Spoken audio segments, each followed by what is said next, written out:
This episode of Policing Matters is brought to you by Lexipol, the experts in policy, training, wellness support, and grants assistance for first responders and government leaders.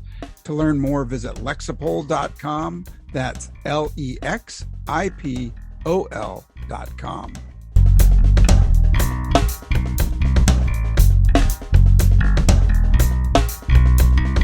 Hey, welcome back. You are listening, or maybe you're watching on YouTube, Policing Matters on policeone.com. I'm your host, Jim Dudley. And today we're going to talk about cold cases. And I had my own definition, but funny, just yesterday, the National Institute of Justice, NIJ, came out with their term of the month. And their term of the month is cold case for January 2024. How do we define a cold case, and how can criminal justice research clear more cases? And they define the term cold case as typically used by law enforcement to describe a criminal case that has remained unsolved for an extended period with no fresh investigative leads to be pursued. The length of time before a case is officially classified as a cold case differs from jurisdiction to jurisdiction, and the time frame can depend on the seriousness of the crime. Arizona, for example, defines a cold case of any crime that remains unsolved for more than a year. Well, cold case homicides and serious crimes are cold cases for several reasons. Leads dry up, virtually no evidence is available of blood, hair, fingerprint. But now we have DNA samples that lead to no matches for known suspects or people going missing for long periods of time. And we've seen a renaissance of sorts recently over the past decade or so with new forensic technology breakthroughs to help solve cold cases. But some may be solved due to the sheer perseverance and tenacity of the investigators assigned to the case. I've been lucky to meet a few, and I've got a great example of tenacity and perseverance today. Matt Hutchison seems to be fitting the mold of the latter description. Matt joined the Sunnyvale Department of Public Safety in 2008, one of those few agencies in America that have the responsibilities of police, fire, and EMS services. And Matt became a detective in 2015. And since then, he has had some amazing success in solving cold cases. Well, welcome to Policing Matters, Matt Hutchison. Thank you very much for having me. I appreciate it. Yeah, I've been reading about your exploits and seeing some of the links to your cases. Fascinating. You've solved so many in the past few years, and you joined the Detective Bureau for the first time in 2014. By 2015, you were assigned robbery homicide. You began investigating cold cases in your spare time. I love that, your quote, spare time. And then in 2020, you resumed a full-time assignment in the Detective Bureau and continued to focus on cold cases in addition to your active caseload. Amazing successes. Haven't you had success, and how do you do it in your spare time? I've been very fortunate. I count my successes as joint successes, not just with me and my unit, but also with the families that have been waiting for the answers. I always say this, and I think it's important for people to know that they do the hard work of keeping these cases alive, keeping the memories alive, hope. And then also the former detectives who have worked these cases for 40 years, they may not have known that the tasks that they're doing would help me 40 years later, but they certainly do. If there's a task I don't have to complete because they already did, then it moves me one step closer to the finish line. I like to think of it almost as a relay race, and I'm just the one carrying the baton at the end. I drive is how I do it. You have to want to solve these things. You have to be willing to sacrifice other stuff in your life or your work and just put your head down and power through sometimes. Nice. Well, nice that you give the acknowledgement to your predecessors. You've solved 6 cold case homicides and an additional 3 cold case sexual assaults during your time as a detective. You've looked at cases from as early as 1969, by my accounts, 1979, 1982. What types of evidence are still preserved after all that time? So I'm really lucky in Sunnyvale that in the late 1970s, probably 78, 79, The chief at the time was looking at our success rate in court and saying, how can we make our cases stronger? And he tagged an officer and said, hey, I want you to come up with a CSI program. I don't know if it was, sometimes this happens just walking through the hall. The chief tells you that this is now your job and that's going to be your job. And an officer named Bruce Dudley started a CSI program in the late 1970s. And obviously in that time frame, they didn't know what DNA was, and how it would be used in cases today. But they did know, I need to collect that fluid or that suspected blood or that victim's clothing. And so they were very evidence minded and they collected a ton of things. So we have victim clothing on every single case. We have fingerprint cards from every case, fingernail clippings, fluids that were collected at the scene. When they're looking at a scene, they're always trying to figure out what's the common link between the victim, the offender, and the scene. Is there a comb in the middle of the room that all three of them touched? Is there another discarded item like a receipt that can lead you to the person? So they picked apart crime scenes and they collected quite a bit. It's become kind of my job now to look at those evidence inventories and actually get my hands and eyes on those items and just make sure that they're still going to be preserved, because whether or not I can work the cold case, somebody needs to, and that evidence needs to be viable when it comes time. So yeah, well, tip of the cap to Bruce Dudley, and no relation that I know, but it's a good thing the chief told Bruce Dudley and not Jim Dudley, because I have a thing called the 2-call rule, and that is if the chief says something to me in the hallway, I just wait till he says it again. Well, your bio says you started selecting cases in your spare time. And what was your regular caseload? For everybody listening, Sunnyvale is nearby me, actually within 15 minutes of me. And it's about 100,000 people and I don't know, 100-person agency. What was your caseload like back then? So the population is around 160 to 170,000 now. The caseload, it is a safe city. You're right in saying that. We would get maybe 1 to 2 homicides a year, but the robbery homicide detectives weren't dedicated just to robberies and homicides. We would take all felony assaults, major threats cases. We would take death investigations where there was some sort of suspicion. Patrol goes out to a dead body and there's an injury or something like that you may have that case for 2 months while the medical examiner does their thing and you interview witnesses and try to eliminate the possibility of a homicide.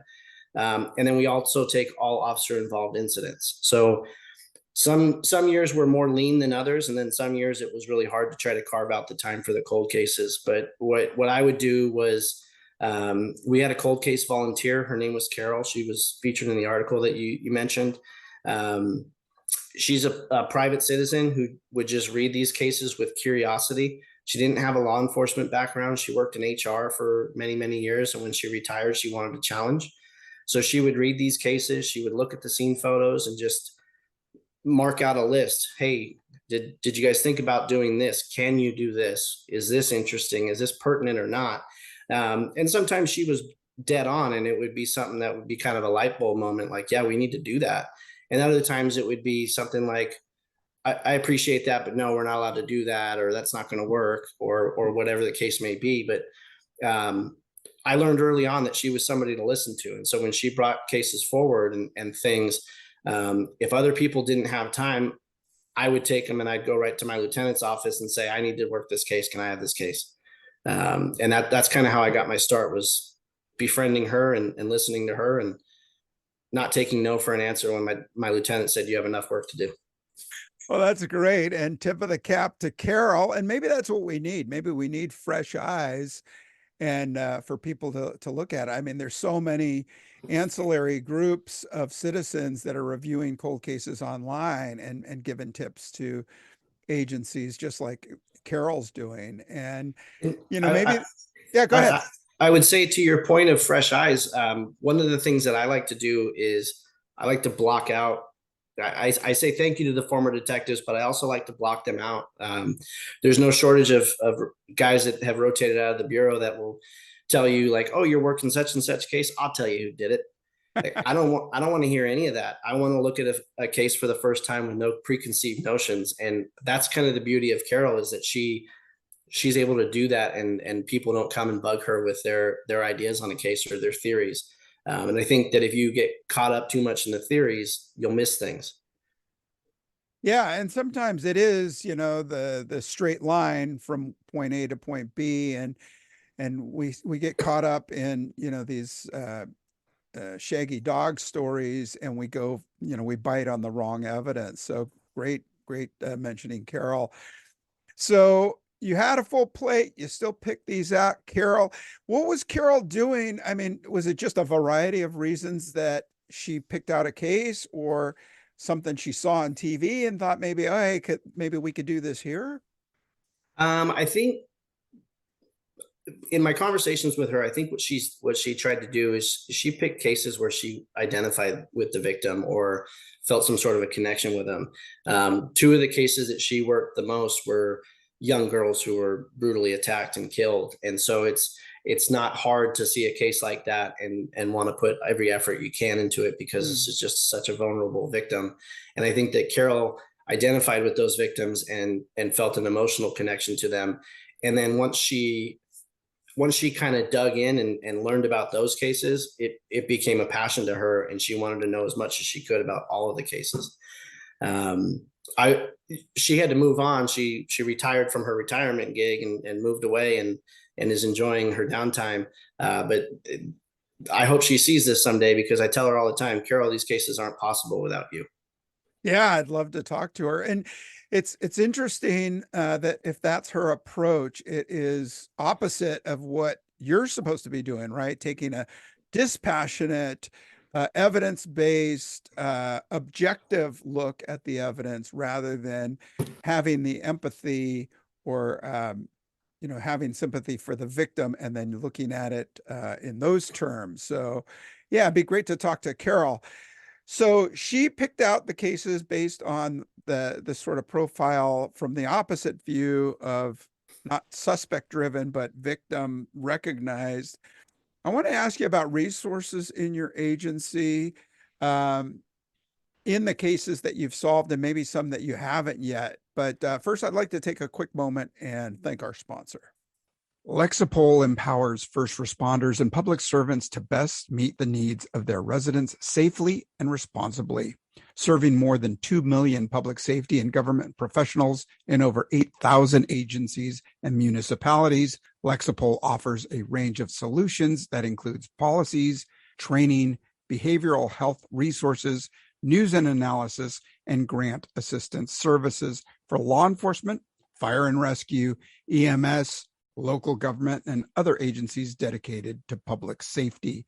To learn more, visit lexipol.com. That's LEXIPOL.com.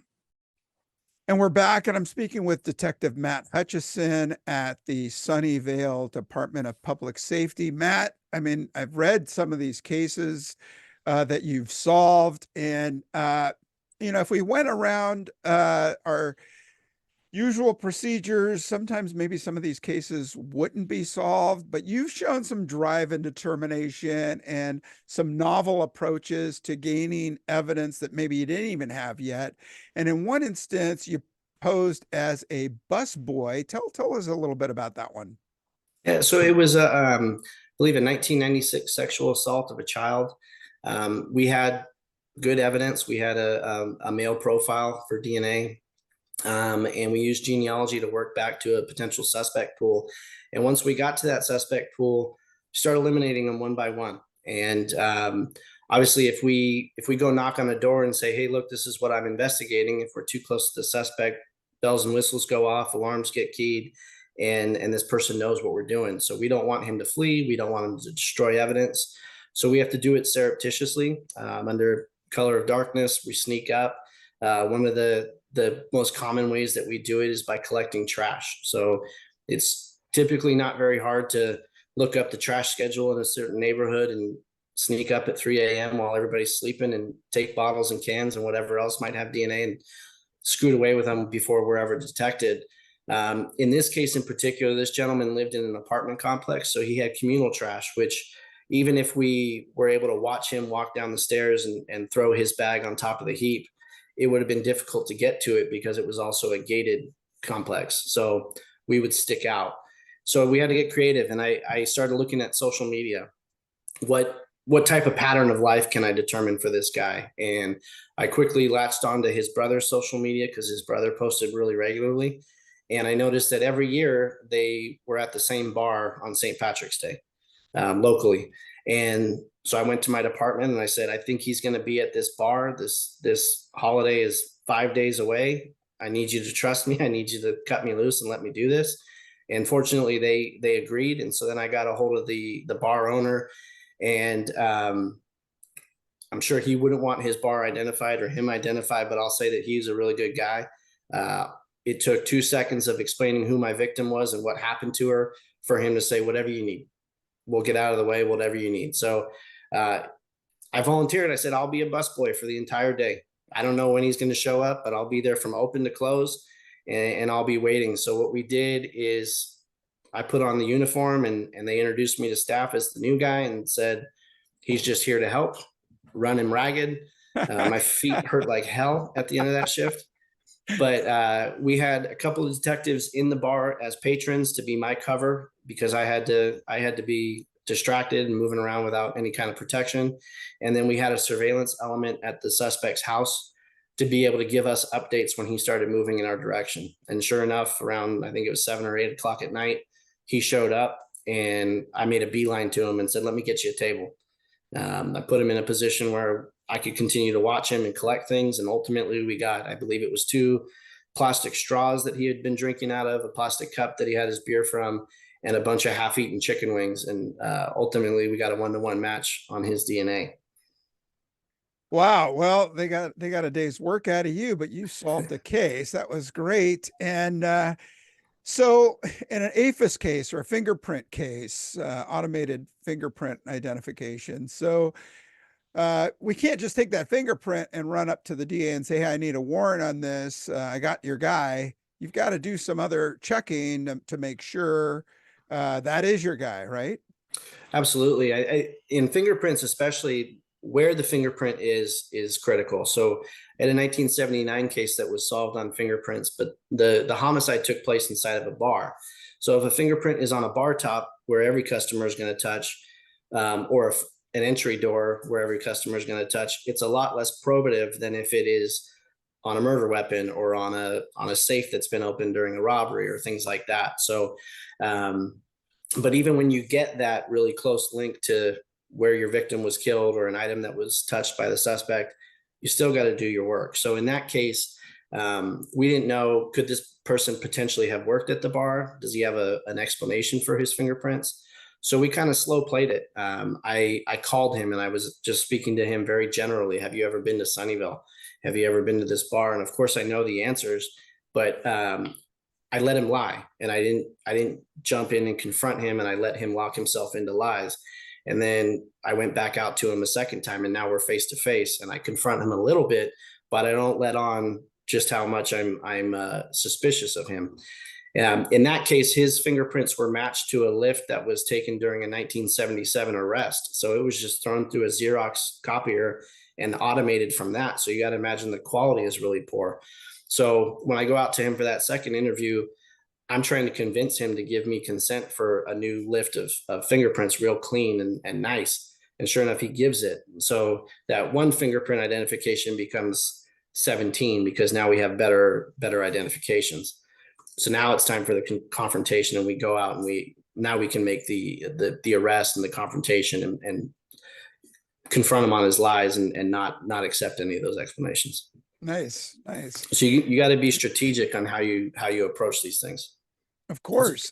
And there's another case that stands out, and you talked a little bit about obtaining evidence and DNA evidence from garbage collection, and another case, you, not as a busboy, but you took a different job assignment. What was that? So I worked on a garbage truck for a day down in Southern California. Nice. In that case, it was a 1979 homicide, and we used genealogy again to work back to a potential suspect pool. And we knew who we needed to sample down in Southern California. His neighborhood presented challenges. He did live in a home, but it was in a gated community, smaller community. So presumably neighbors kind of know each other and know who's going to come and go, and we're going to stick out. So we need to be even more careful about sneaking up. We flew down there, slept for a few hours, and then woke up at 3 a.m. to go pick up his trash, and his can's not out on the street. There's no can out there. Come back at 4 a.m. The can's still not out. 5 a.m. still not out.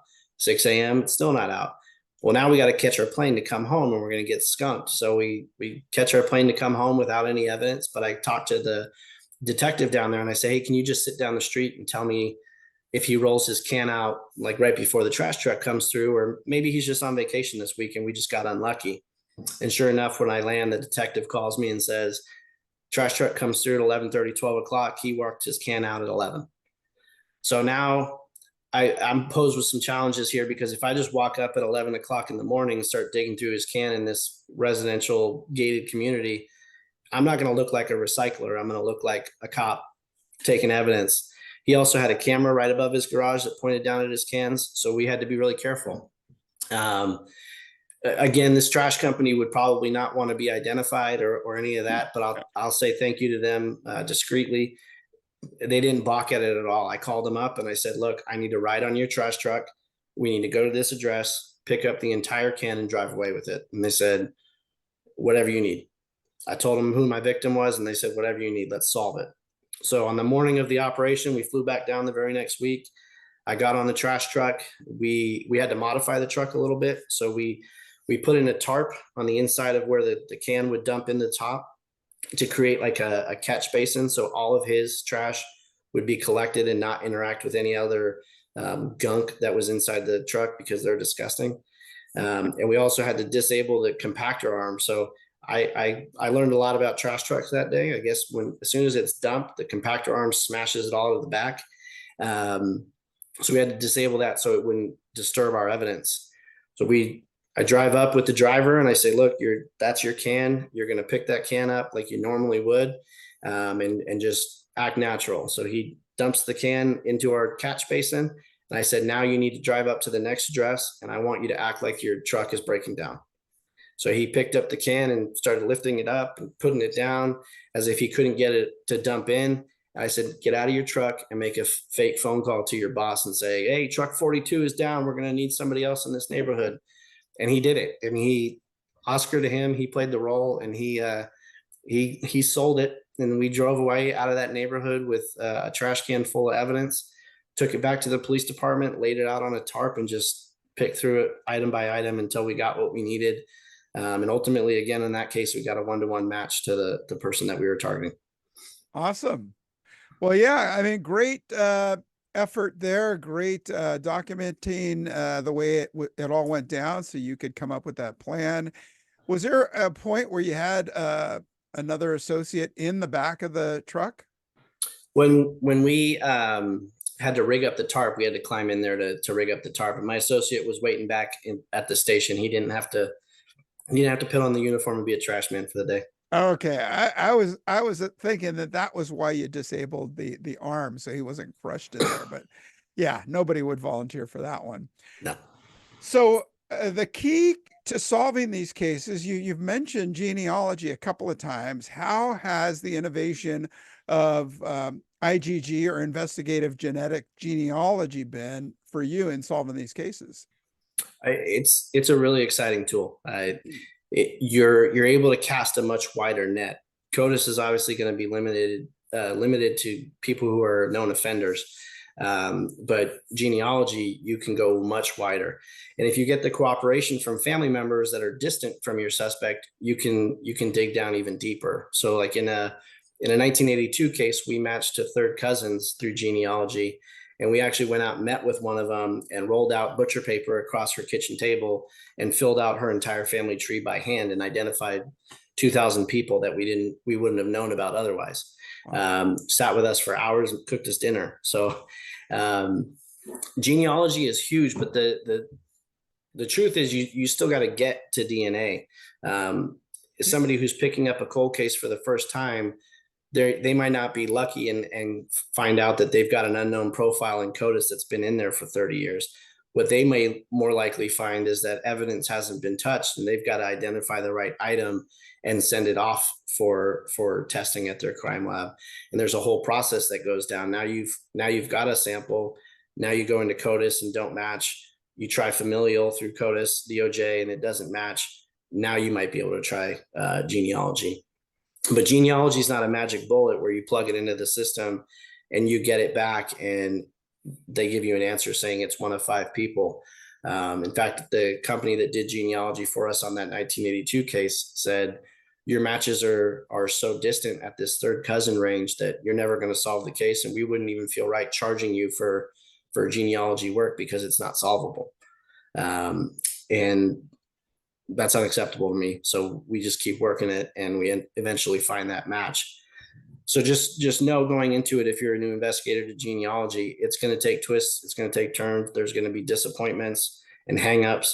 But every family member that you match and every person that you put on that family tree could lead to the branch that breaks your case. So keep putting more people into your data bank and you'll get there. Just, you got to refuse to give up. Yeah, and this is exactly how the Golden State Killer was identified as well, through distant family members. I've done Ancestry and 23andMe, so I'm in the database. We're having access to so many more people than are just in the criminal justice system and database. So, every once in a while, I'll get a hit saying, "Hey, you've got a new relative," and I'll look at it, and it's like it's like 1.2% or something like that. And I'm like, really? What's been your experience in some of these connections? Like, what is the smallest connection to an actual suspect that you've gone from? So the in terms of solving a case, the most distant one that led us back to a suspect was a third cousin.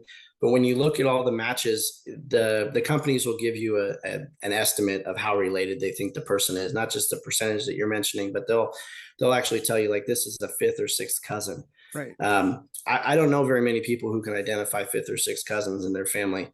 So when you're getting that distant, you have a tall task to try to identify people for sure. But it goes back to what I said about the more people that you can put on that family tree is important, because you have to rely on these genealogists who are experts in this field. We had a volunteer that is just private citizen. She'll never want to be identified, but she is an expert in this stuff. You mentioned I got to do police, fire, and EMS. I can't also be an expert in genealogy. So I leaned hard on her and I said, hey, find me as many matches as you can. If you tell me that this person, you need their DNA to plug this hole in a tree, I will go out and convince them to do it. I'll find a way. And I relied on her to guide me. So find your experts. The FBI has genealogists. They're training more and more genealogists in different jurisdictions, and those people are willing to work for you. So call up your local office and say, hey, are any of your analysts trained in genealogy, and will they help me? Because they're out there.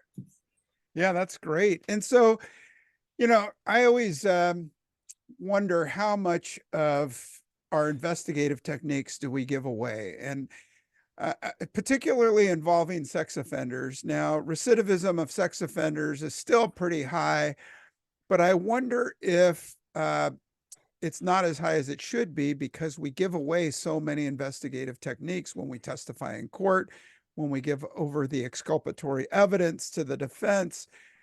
How are you protecting your investigative techniques and tactics in these kinds of cases? Can you keep any of your investigation secret? So specifically in that case, the genealogist that I mentioned, we're treating her as a confidential informant. So we have not identified her or any of the communication she and I had back and forth, brainstorming things or talking about next steps and things like that. Ultimately, it may come down to a judge deciding that I have to identify her. But up until the point where I go in camera with a judge and claim the privilege and say she's an informant, I don't want to identify her. Up until the point where that judge says I have to, she's going to remain confidential.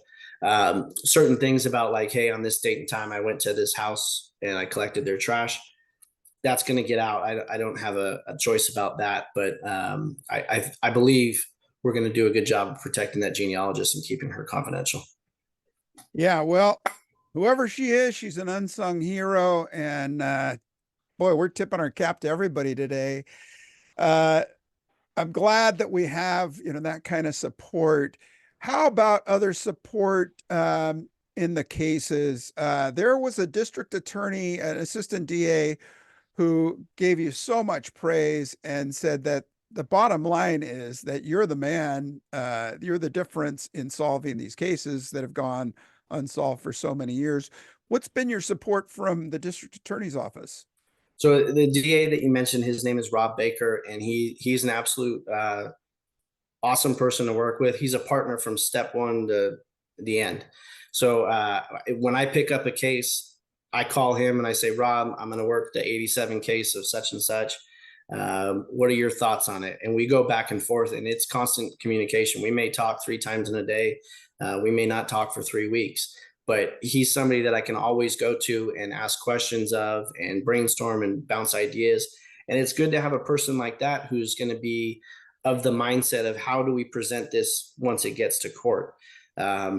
There may be a lot of things that I want to do that he may have to pull the reins and go, all right, well, that's great, but how are we going to explain that? Is there a better way to do it where we can explain it easier or protect your genealogist and keep her confidential? So Rob giving me praise is awesome. I appreciate it. I don't deserve it all. He's my teammate in this. And I love working with him. The district attorney's office also has a federal grant for DNA work on cold cases specifically.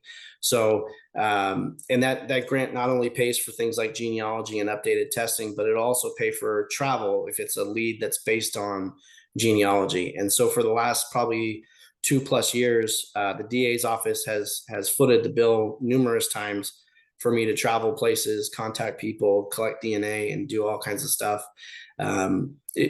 Just like with Carol, I don't solve these cases without Rob Baker and without the Santa Clara County District Attorney's Office.